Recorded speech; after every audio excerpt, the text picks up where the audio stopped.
Ya, misalnya kita kembali lagi di dialog tentang polemik Undang-Undang MD3. Saya ke Bang Eriko sedikit. Bang Eriko sebenarnya ini jujur saya, tapi siapa sebenarnya sih yang paling ngotot untuk duduk di posisi Ketua DPR selain dari PD Perjuangan? Ya, saya sih nggak etis menyampaikan itu ya Mbak Ami ya. Tapi kalau kami melihat ya sebagai, kan selama ini hubungan kami semua sangat cair di parlemen itu. Karena intinya kita bagaimana bekerja kan mewakili rakyat, selain mewakili partai seperti itu. Nah, memang ya kalau kita lihat juga dari rekan kita di Koalisi Merah Putih, ya mereka juga masih berebut juga untuk menjadi pimpinan DPR. Belum ada sesuatu yang pasti. Jadi ini kan hal-hal yang sebenarnya lucu juga ya. Artinya apakah sudah menjadi satu kata? Tidak juga. Karena politik kan sangat dinamis. Sangat dinamis. Nah, kalau Mas Gun-Gun melihatnya siapa sih Mas yang selain PD Perjuangan yang kemudian paling berpeluang untuk menjadi ataupun paling ingin menduduki posisi pimpinan DPR? Mas Gun-Gun lebih fair pasti. Kalau kita melihat ini kan satu proses politik itu pasti ada prakondisi yang diciptakan ya. Kalau saya melihat dinamikanya, tentu Golkar yang berkeinginan kuat ya. Berarti seperti untuk masuk kata menjadi, saya dong tadi, akan balik ke 99 lagi, tahun 99. Iya, saya nggak tahu persis tidaknya ya, tapi bahwa Golkar kan paling tidak ya, dia ingin juga punya momentum politik, terutama dalam konteks prestis politik di level elit ya. Karena yaitu pileg kan kalah oleh PD Perjuangan, kemudian dalam pilpres juga jeblok ya. Kemudian kan tentu harus membangun lagi semacam kebanggaan di kelembagaan tentu. Nah, salah satu yang kemudian menjadi sasaran menurut saya adalah pimpinan DPR, terutama ketua DPR. Kalau 4 wakil menurut saya akan, kalau kita lihat ya berbagai pernyataan dari elit koalisi, partai menunjukkan bahwa kemungkinan ya ada power sharing untuk kemudian juga di mitra koalisi untuk bicara soal pimpinan DPR ini, ketua dan wakil ketua. Misalnya Gerindra, beberapa elitnya sudah menyatakan oke, kita setuju aja kalau Golkar maju, kemudian 4-nya dari yang lain, mitra koalisi mungkin Merah yang Putih. mengingat juga di antara partai koalisi Merah Putih itu kan yang paling tinggi perolehan suaranya juga Golkar kan? Iya, itu mungkin juga menjadi salah satu alat kendali kan. Maksud saya alat kendali gini, politik kan nggak mungkin ada satu istilah ya no freelance ya, tidak ada makan siang gratis. Tentu kan satu untuk kepentingan menjaga soliditas koalisi. Kemudian yang kedua tentu ini real politik, butuh sesuatu yang kemudian bisa menjadi pegangan bahwa koalisi ini bisa berjalan sampai 5 tahun. Dan itu kan kerjasama politiknya tentu dalam konteks salah satunya jabatan-jabatan politik yang diisi oleh para mitra itu. Oke. Gitu. Nah, ini sebelum kita lanjutkan lagi perbincangan ini ada kami akan hadirkan grafik. Ini adalah daftar pasal-pasal dalam Undang-Undang MD3. Ini pasal 84, mekanisme pengisian pemimpin alat kelengkapan Dewan. Kemudian pasal 97, tentang Komisi DPR, pasal 104, Badan Legislasi, dan pasal 109 ini Badan Anggaran. Ini merupakan pasal-pasal yang digugat ya, seperti itu. Kemudian juga ada pasal 115 Badan Kerjasama Antar Parlemen, pasal 121 Mahkamah Kehormatan Dewan, kemudian pasal 152 Badan Urusan Rumah Tangga. Ya, banyak sekali pasal-pasal yang ini. Nah, seberapa optimis kemudian pasal-pasal ini ataupun gugatan ini akan beres sebelum nanti dilantik anggota DPR periode baru? Ya, Mbak Ami, sebenarnya dari 7 pasal yang ada ini intinya sebenarnya semua sama. Ini kan alat kelengkapan Dewan dan yang kami gugat tentunya kepemimpinan dari masing-masing alat kelengkapan Dewan ini yang masih harus di voting lagi, masih harus jadi kadang-kadang kalau kita melihat Dewan Perwakilan Rakyat, Majelis Permusyawaratan Rakyat, apakah kita tidak sebaiknya merubah kalau seperti itu, Majelis pervotingan. Nah, ini hal-hal begini yang sebenarnya Mbak Ami yang kita ingin menyadarkan kepada semua sahabat-sahabat kita dari partai-partai politik lain. Begitu juga dengan rakyat Indonesia.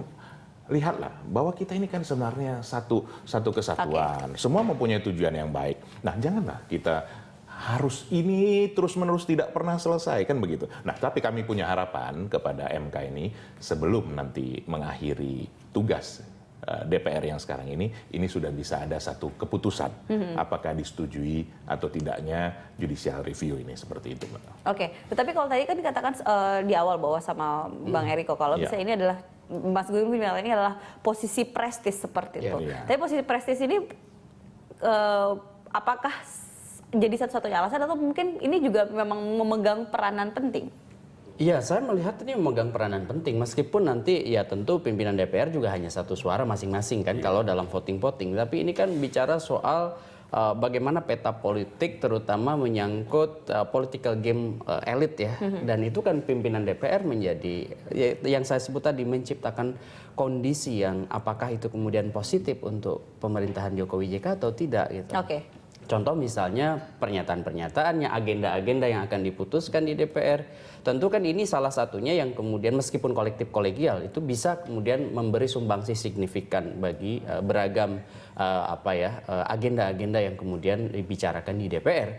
Terlebih saya melihat gini, yang memang ini yang paling penting sebetulnya kalau untuk rakyat ya Mas Eriko, tentu bicara hal yang lebih substantif. Contoh misalnya, kan hampir luput nih dari perbincangan soal mungkin ditiadakannya BAKN DPR, Badan Akuntabilitas Keuangan Negara. Ini kan kerap kali luput gitu dari perbincangan orang, selalu bicara pimpinan dan yang di judicial review kan pasal 84 ini kan terkait dengan posisi pimpinan.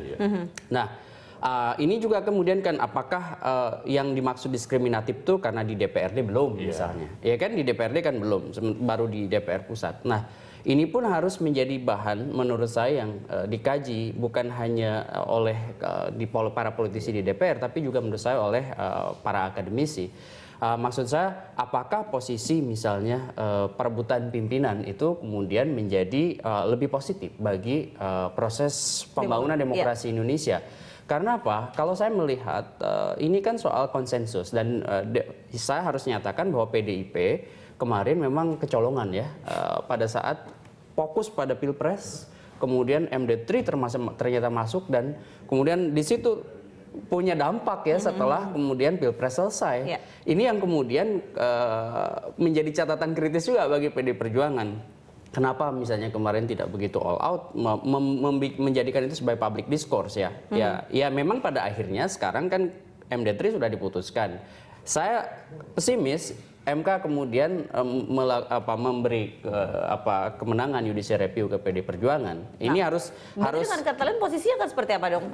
Ya memang agak-agak riskan ya bagi posisi terutama pola hubungan ya eksekutif legislatif ke depan. Nah makanya kemudian menurut saya yang paling harus dilakukan oleh PD Perjuangan sekarang adalah mencari ya posisi-posisi tawar baru itu dengan pertanyaannya posisi tawar langsung. Politik. Kalau misalnya kita bicara dengan ini kemungkinan terburuk bahwa misalnya MK kemudian tidak bisa mengabulkan apa permintaan dari PDI Perjuangan itu.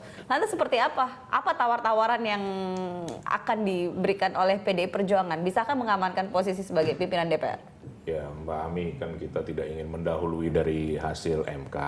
Tapi harus punya plan A, plan B dong. Pasti. Kedua, kalau kita buka strateginya tentu sudah bukan menjadi strategi lagi kan kira-kira begitu. Tapi apapun keputusannya nanti kami sudah siap. Nah, karena kenapa Mbak Ami? Ada satu hal juga Mas Gun-Gun. Di sini saya sedikit berbeda sama Mas Gun-Gun. Dari pengalaman kami di parlemen tidak semudah itu. Contoh, the ruling party pada periode ini yaitu Demokrat bersama mitra koalisinya.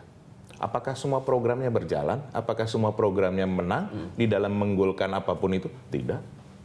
Acap kali gagal, boleh ditanyakan. Nah itu sebagai bukti. Nah makanya kenapa dari awal saya tadi sampaikan, sebenarnya hal-hal seperti ini sesuatu hal yang sebenarnya tidak perlu, kecuali ada maksud lain. Tadi yang disampaikan oleh Mas Gun-Gun tadi. Dan kalau dikatakan tadi kami kurang baik, tidak juga Mas Gun-Gun. Kami sudah berhasil mencegah tidak sampai ke DPRD tingkat 1 dan 2. Bayangkan riuhnya. Bayangkan riuh rendahnya Mbak Ami kalau sampai ini ke tingkat 1 dan 2. Bisa dibayangkan. Tidak selesai-selesai ini permasalahan. Dan siapa yang dirugikan? Mbak, rakyat. Baik, tapi kan Bang Eriko ini kan posisi 37%. Ini dalam termasuk juga soal apapun nanti ke depannya di DPR. Tapi kan juga sekarang kan lagi soal bagaimana koalisi merah putih, kemudian ada beberapa yang mau menyeberang. Mungkin itu juga bisa menjadi posisi pimpinan DPR, mungkin bisa juga menjadi tawar-menawar awal lah dalam menarik yang tadinya berseberangan kemudian masuk ke dalam koalisi. Nah nanti kita akan bahas ini di segmen berikutnya Bang Eriko. Pemirsa, kami akan segera kembali, tetap bersama kami, jangan kemana-mana.